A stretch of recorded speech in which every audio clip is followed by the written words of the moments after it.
Ambassador Jay walked slowly through the massive doors of the Galactic Confederation Hall. The building was so huge that clouds formed near the ceiling.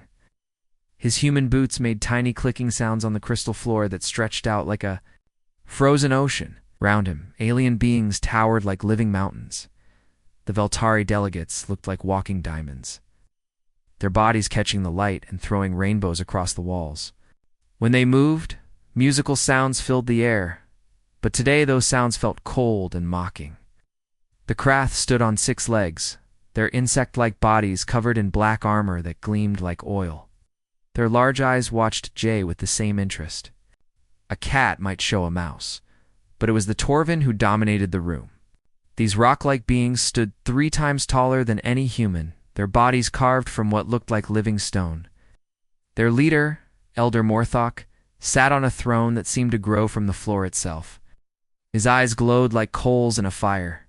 Pit.J carried a small device in his pocket, Earth's formal application to join the Confederation.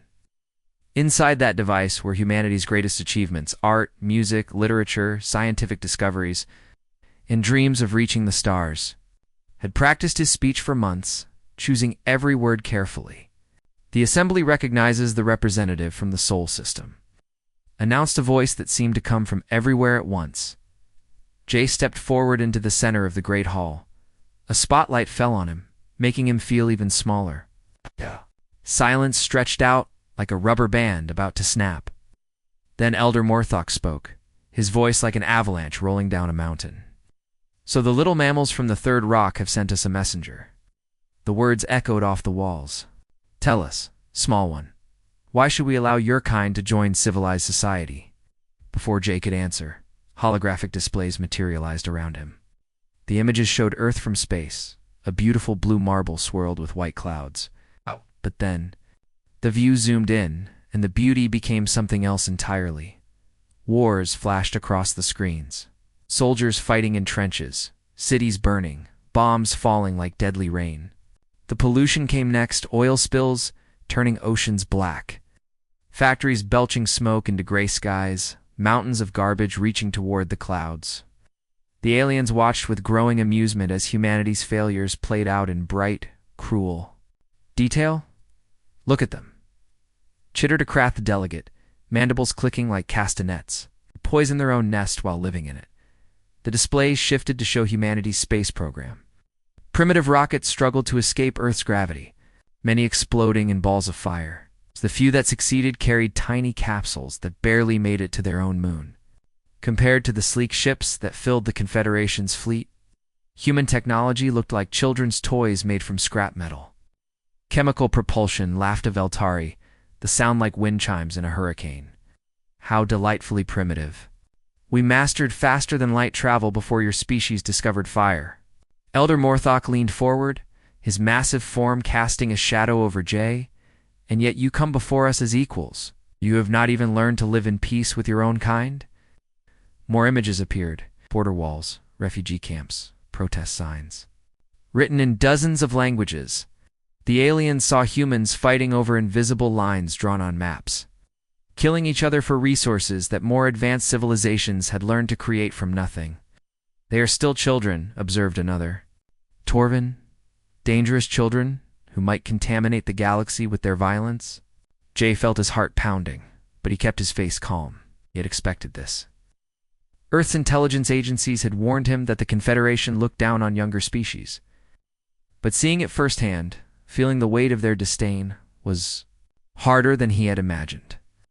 "We have made mistakes," Jay began, his voice steady, despite the enormous beings staring down at him. "But we have also achieved great things. We have art that moves the soul, science that unlocks the secrets of the universe, and a spirit that refuses to give up, even when facing impossible odds." The laughter that erupted from the assembly was like thunder rolling across the sky. Veltari chimed in harmony, creating a sound that might have been beautiful if it were not so mocking. The Krath clicked their approval, while the Torvin's deep rumbling shook dust from the ancient walls. "Spirit?" Elder Morthok's voice dripped. "With amusement, you mean the same spirit that drives you to war against your own kind? The same spirit that led you to nearly destroy your own planet? A vote began without further discussion. One by one, the delegates cast their decision into the central display. Each rejection appeared as a red mark against humanity's name. There were no green marks, no voices speaking in Earth's favor. "The decision is unanimous," Elder Morthok announced. "The species known as humans are denied membership in the Galactic Confederation. Furthermore, their system will be placed under quarantine until such time as they prove themselves worthy of civilized contact." As the great doors sealed shut behind him, Jay activated his communication device. His message to Earth was brief. "Carrying the weight of humanity's first great failure among the stars, we're on our own." But in his heart, something else burned. Not shame, but determination. They had underestimated humanity before. They would do so again. 50 years had passed since the Great Rejection, but for the galaxy, it was like a single breath. The alien races went about their business, trading goods and sharing technology, completely forgetting about the small blue world they had locked away behind invisible walls. But on that small blue world, everything had changed. Dr. Hannah Kim floated. In the zero gravity of Research Station 7, hidden in the dark space beyond Pluto, where no alien eyes would ever look, her hair drifted around her face like a dark cloud as she studied the equations that covered every wall of her laboratory. These numbers were different from anything the Confederation used. They were humanity's own discoveries and stubbornness. "Director Park," she spoke into her communication device, her voice crackling across the solar system to Earth. "I think I've found something the aliens missed." On Earth, Director Park sat in his underground office, surrounded by screens showing human colonies spreading across their solar system like seeds taking root in fertile soil. His beard had grown gray in the decades since the rejection, but his eyes still burned with the same fire that had driven humanity to the stars. "What is it, Hannah?" he asked, leaning forward. "Their ships move through space by bending it, like folding a piece of paper," Hannah explained, her hands moving to show what she meant. "But space isn't just empty. It's alive with energy they can't see. What if we don't fold space? What if we swim through it instead?" While Hannah worked with forces the galaxy had never imagined, on Mars, engineer Dong-Su was building something that would have terrified the Confederation if they had known it existed. The construction yard stretched across the red planet's surface. But these were not ordinary ships taking shape under the alien sun. Dong-Su walked along the hull of the newest vessel, its environmental suit protecting him from the thin Martian air. The ship's surface felt warm under his gloved hands, almost like touching the skin of a sleeping giant. Inside this metal skin, biological computers grew like living tissue, their neural networks spreading through quantum cores that hummed with unnatural life. "How are they responding?" asked his assistant, Jin, as he checked the readings on his tablet. "Better than we hoped," Dong-Su replied, placing his hand on a section of the ship's hull. The metal beneath his palm pulsed gently, like a heartbeat. "They're learning. Each ship remembers what the others have experienced. When one faces a problem, they all know how to solve it." These ships were nothing like the sleek, perfect vessels the Confederation flew. They were rough, organic, strange, but they could think, adapt, and grow stronger with each passing day. They were not just machines. They were evolution made real. Far from Mars, Captain Yuna guided her scout ship through the empty darkness between stars. Her vessel was one of the first to use Hannah's new drive system, slipping through space in ways that alien sensors could not detect. She had spent years mapping the galaxy's forgotten corners, places where even the mighty Confederation never bothered to look. "Earth Command, this is Ghost 7, she whispered into her communicator, using the codename for her secret missions. "I found another one." Oh. Below her ship stretched the ruins of an ancient world. The cities were empty, their builders long dead, but their technology still hummed with power. These were the galaxy's forgotten children, races that had risen and fallen before the Confederation ever existed. Their knowledge lay scattered among dead worlds like treasure waiting to be found. "What kind of technology?" came the reply from Earth. Yuna smiled as her scanners revealed wonders that made even human innovations look simple. Energy that thinks for itself. Materials that exist in several dimensions at once. And something else, I think it's a weapon that feeds on fear. She carefully collected samples, each one a piece of the puzzle that humanity was slowly putting together. The Confederation had grown fat and lazy on their success, never bothering to explore these dangerous places. But humanity had nothing to lose and everything to gain. Back on Earth, in a secret meeting room deep beneath the mountains, Director Park gathered reports from across the solar system. The walls displayed star maps showing human exploration routes that avoided every Confederation patrol. Red dots marked dead worlds where ancient secrets waited. Green lines showed trade routes between human colonies that now stretched from Mercury to the Kuiper Belt. They think they quarantined a single world, Park said to his assembled team, his voice filled with quiet pride. But they locked away an entire solar system, and we've made good use of the time. Dr. Hannah appeared on one screen, her face tired but excited. Engineer Dong-Su showed plans for ships that could repair themselves and learn from battle. Captain Yuna displayed star charts marking dozens of worlds the Confederation had never bothered to explore. How long before we're ready? Park asked. Ships will be ready when we need them, Dong-Su reported. They're already smarter than anything the aliens have. The new drive systems are working perfectly, Hannah added. We can go anywhere in the galaxy without them knowing we exist. And I've found enough ancient technology to give us advantages they can't imagine, Yuna concluded. Park nodded slowly. 50 years ago, they had been rejected as primitive children. But children grow up, and sometimes they become something their parents never expected. Humanity had not just survived their isolation, they had used it to become something entirely new. The darkness between galaxies had been silent for millions of years. Then something stirred in that empty void, something that had been waiting, watching, learning. The Devourers emerged from the black like a swarm of metal insects, their ships gleaming with a cold light that hurt to look at. They moved with perfect coordination. Each vessel connected to a vast network of artificial minds that thought faster than any living creature could imagine. As they crossed into the galaxy's outer rim, they began their work, consuming, analyzing, proving. The first world to fall was a mining colony on the edge of Krath space. The defenders sent out desperate calls for help, but by the time that messages reached the Confederation capital, there was nothing left but empty space where a planet had once orbited its star. The Devourers had eaten everything, the world, its moons, even the space stations that had guarded it.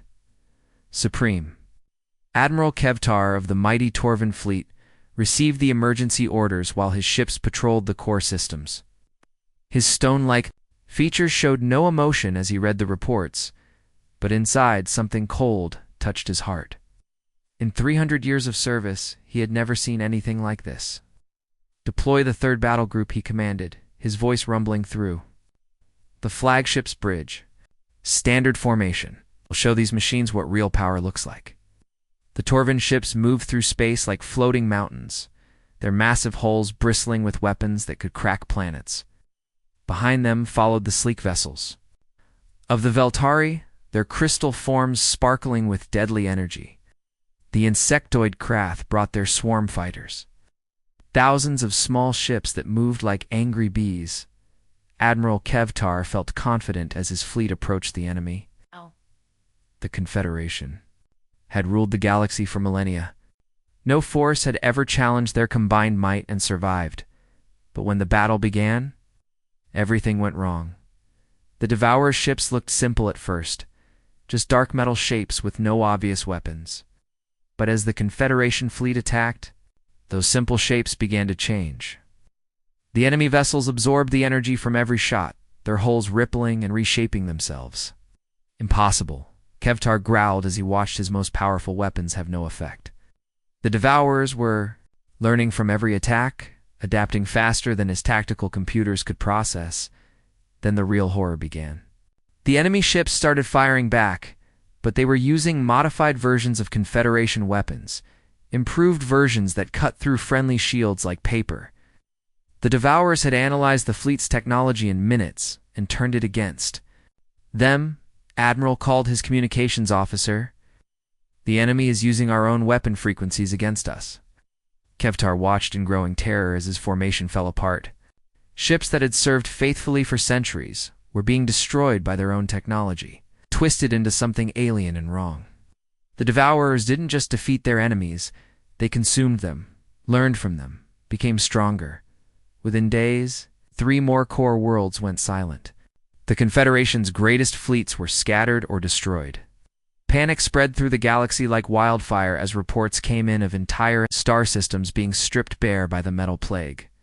It was during this chaos that Scout Commander Zillaneth made her discovery. Zillaneth belonged to a species called the Nexari, small blue beings who specialized in stealth and reconnaissance. Her ship was designed to be invisible, slipping through space without detection. She had been ordered to patrol the outer systems, looking for signs of Devourer movement. But when her sensors picked up strange energy readings from the quarantined Sol system, her curiosity overcame her orders. The readings were massive, impossible. No primitive species should be generating that much power. As her ship approached the edge of human space, Zillaneth's instruments began showing impossible things. Where once there had been a single inhabited world, her scanners now detected hundreds of structures, massive space stations that rotated slowly in the darkness, cities carved into asteroids, ship construction yards that stretched for thousands of kilometers. "This can't be right," she whispered to herself, checking her instruments again and again. The quarantine had been in place for only 50 years. No species could build so much in such a short time. Then she saw the ships. They emerged from the darkness like ghosts becoming solid, hundreds of vessels that her databases couldn't identify.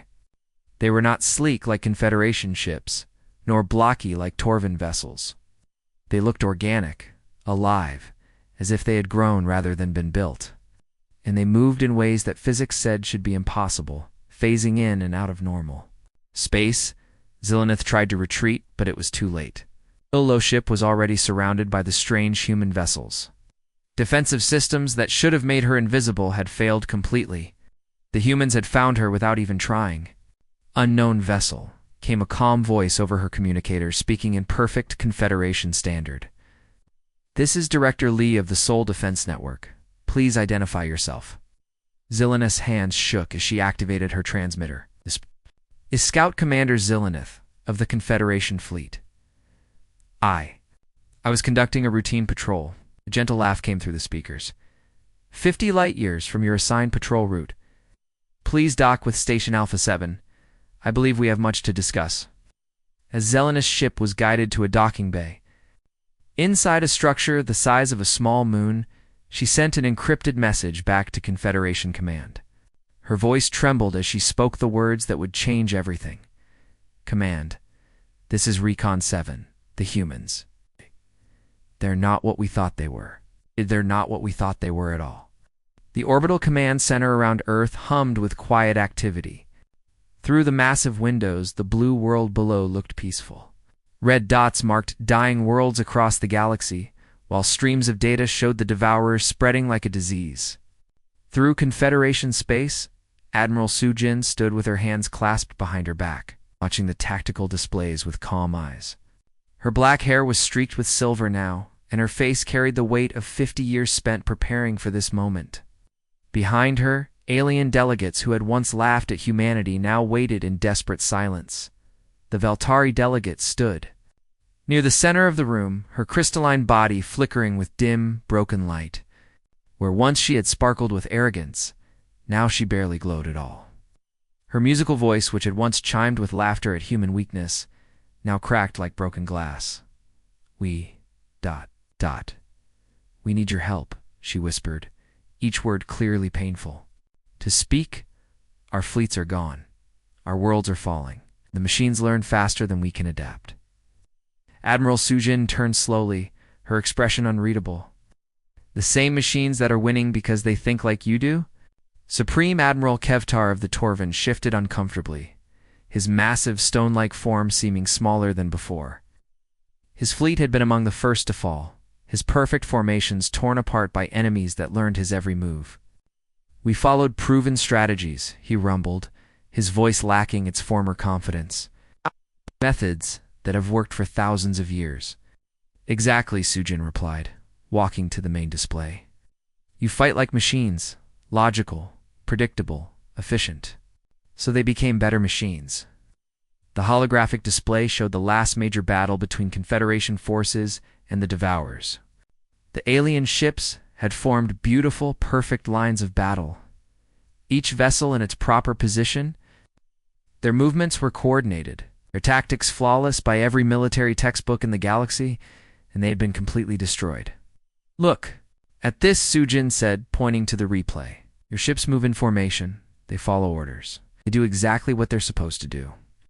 The Devourers analyzed your patterns in the first 30 seconds and had countermeasures ready before you fired your first shot. Captain Bo stepped forward from where he had been studying the alien visitors. His weathered face showed the scars of countless battles, but his eyes held a spark that the aliens had never seen before. The look of someone who enjoyed fighting impossible odds. The question isn't how to defeat them, he said with a grim smile. The question is how to be so unpredictable that they can't figure out what you're doing. The Krath representative clicked her mandibles nervously. But that's chaos. How can you coordinate an attack without proper formation? Who said anything about coordination? Bo laughed. Watch. The screen shifted to show the human fleet that had been secretly gathering beyond Neptune's orbit. The alien delegates gasped as they saw ships unlike anything in their databases.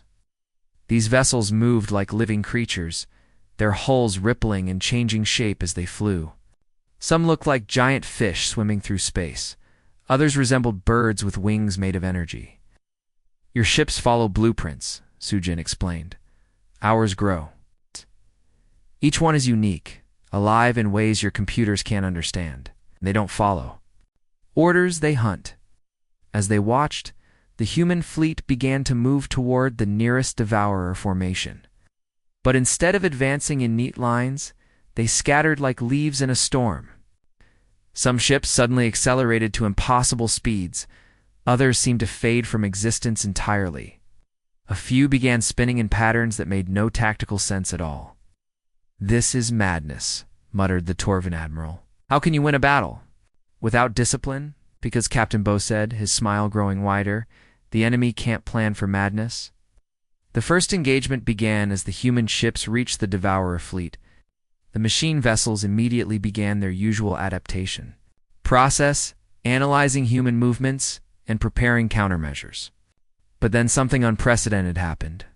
The human ships changed tactics in the middle of the battle. One vessel that had been firing energy.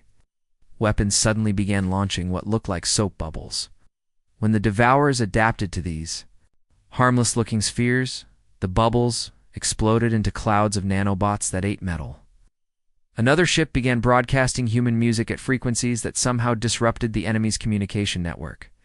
Probability cascades, Sujin said, watching the alien delegates' confusion. Instead of firing energy or matter, some of our weapons fire pure chance. The enemy can't adapt to something that's different every time. The battle unfolded like a beautiful disaster. Human ships that were losing suddenly began winning by turning their damage into advantages. A vessel with its engines destroyed used the explosion to ram 3 enemy ships. Another craft cut in half by enemy fire split into 2 smaller ships that fought independently. They're using emotions. The Veltari delegate whispered in amazement. Yeah, fear, anger, desperation. How is that possible? Because we're not machines, Sujin replied. We don't fight to execute perfect strategies. We fight to survive, to protect what we love, to prove that we're stronger than whatever wants to destroy us. On the screens, the impossible was happening. For the first time since the war began, Devourer ships were retreating. The machines that had learned to counter every logical strategy found themselves facing opponents who threw logic out the window and embraced beautiful, deadly chaos. The same aliens who had once mocked humanity's unpredictability now watched in awe as that same trait became their salvation. The final battle happened not with explosions or laser fire, but with something the Devourers had never encountered before. A child's laughter converted into quantum mathematics. Dr. Hannah Kim had discovered the key while watching her daughter play in the research station's garden. The little girl was drawing pictures of flowers that didn't exist, singing songs she made up on the spot, dreaming of colors that had no names. As Hannah watched, She realized that human creativity was more than just imagination.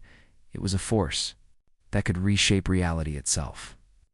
They can't process it, Hannah explained to the War Council, her voice filled with wonder. Devourers understand logic, strategy, even chaos. But they can't understand why someone would paint a sunset that never happened, or write music that makes people cry for no reason. The weapon they built was unlike anything in galactic history. Instead of destroying the Devourer network, it infected it with pure human creativity. Art galleries from Earth, symphonies from Mozart, poems written by children, dreams recorded from sleeping minds, all of it, converted into quantum code and transmitted directly into the enemy's central intelligence. The effect was immediate and devastating. The Devourers, who had adapted to every form of warfare, found themselves trying to process the impossible. They attempted to analyze why humans created beauty for its own sake, why they told stories that weren't true, why they made music that served no practical purpose. Their perfect logic loops collapsed under the weight of pure creativity. The last Devourer ship simply stopped moving, its artificial mind overwhelmed by a recording of a child singing a lullaby to her teddy bear. 1 year later, the galaxy was quiet again, but everything had changed. The orbital gardens around Earth had grown into something magnificent. What had started as simple space stations now bloomed with life from 1,000 worlds. Beltary crystal trees grew beside Earth roses, their rainbow light mixing with golden sunlight.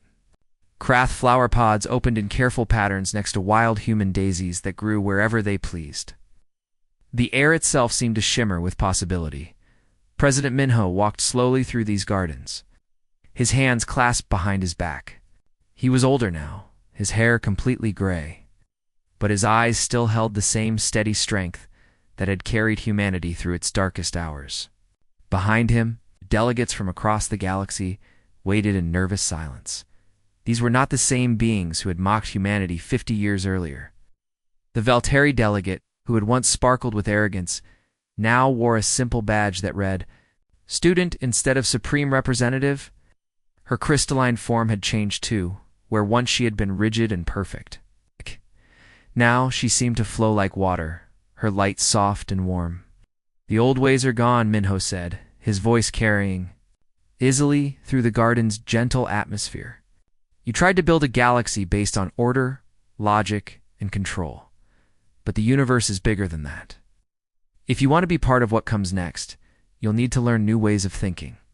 Supreme Admiral Kevtar, his massive stone form somehow seeming smaller than before, stepped forward. "We have learned," he rumbled, his voice lacking its former arrogance. "Our strength meant nothing when faced with true chaos. Our weapons were useless against an enemy that could think faster than we could. But your chaos, ... it saved us all." The Valtari student bowed deeply, her crystalline form chiming with notes of humility. "Teach us," she said, her voice carrying melodies that spoke of hope rather than pride.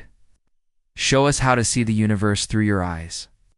One by one, the representatives of species that had once ruled the galaxy knelt before the Earth delegation. But this was not the kneeling of defeat. It was the bow of students before a teacher, of children before parents who had grown wiser than they had ever imagined possible. The Krath delegate, her insect-like form trembling with emotion, spoke for them all. "We thought we were the adults and you were the children. We were wrong. We're the ones who remembered how to play, how to dream, how to create something beautiful from nothing. We forgot these things long ago. High above the garden, in the command center that overlooked Earth's blue marble, Admiral Yuna sat in her chair and smiled. Through the great windows, she could see the planet that had been mocked as a cradle world, the same world that had now become the heart of a new kind of galactic civilization. Ships from 100 worlds moved in orbit around Earth. But they no longer flew in perfect formations.